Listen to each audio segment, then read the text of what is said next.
அனைவருக்கும் வணக்கம். இந்த வீடியோவில் நம்ம என்ன பார்க்க போகிறோம் அப்படின்னா 3 years ஹானஸ்ட் தென் அப்ளைடு இருக்குது. கட் ஆஃப் வந்துருச்சு. டாக்குமெண்ட் எல்லாம் அப்லோட் பண்ண போகிறோம். நிறைய பேர் அப்லோட் பண்ணியிருப்பாங்க. சிலர் சில டாக்குமெண்ட்லாம் இல்லை அப்படின்ற மாதிரி சொல்லியிருந்தாங்க. ஸோ அதுக்கு ஆல்டர் வே என்ன பண்ணலாம் அப்படின்றது தான் இந்த வீடியோவை பார்க்க போகிறோம். ஸோ மேக்ஸிமம் வீடியோவை ஸ்கிப் பண்ணாமல் பாருங்கள். அப்போ தான் உங்களுக்கு இன்ஃபர்மேஷன் புரியும் அப்படின்னு சொல்லிட்டு நினைக்கிறேன். ஸோ ஸ்கிப் பண்ணாமல் பாருங்கள்.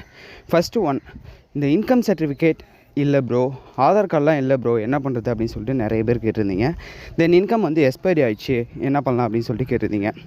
இன்கம் தென் ஆதார் கார்டு இதெல்லாம் பார்த்திங்கன்னா மேண்டேட்ரி கிடையாது, சரிங்களா? ஸோ இன்கம் ஆதார் கார்டு இல்லைன்றவங்க நீங்கள் பயப்பட தேவையில்ல, அப்லோட் பண்ணலாம்னு எந்த விதமான பிரச்சனையும் இல்லை.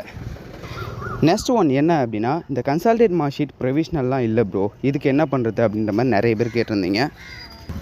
கன்சால்டேட் மார்க் ஷீட் இல்லாதவங்க என்ன பண்ணணும் அப்படின்னா, 6 செமஸ்டர் மார்க் ஷீட்டை ஒரே பிடிஎஃபாக கன்வெர்ட் பண்ணி அதை கம்ப்ரெஸ் பண்ணி அந்த போர்ட்டலில் அப்லோட் பண்ணுங்கள்.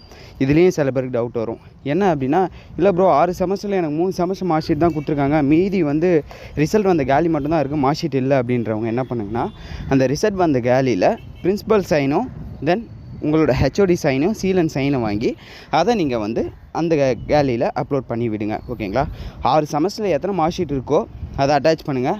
அது கூடவே இல்லாததுக்கு ரிசல்ட் வந்த கேலியில் சீல் அண்ட் சைன் வாங்கி அதை அப்லோட் பண்ணி விடுங்க.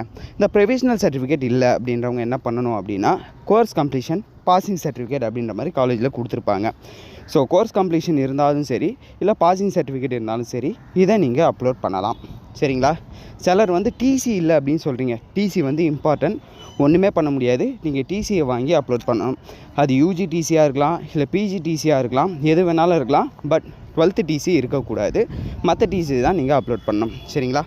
ஸோ இதில் ஆல்மோஸ்ட் எல்லா இன்ஃபர்மேஷனையும் கலெக்ட் பண்ணிட்டேன்னு நினைக்கிறேன். எல்லாத்தையுமே கன்வே பண்ணிவிட்டேன்.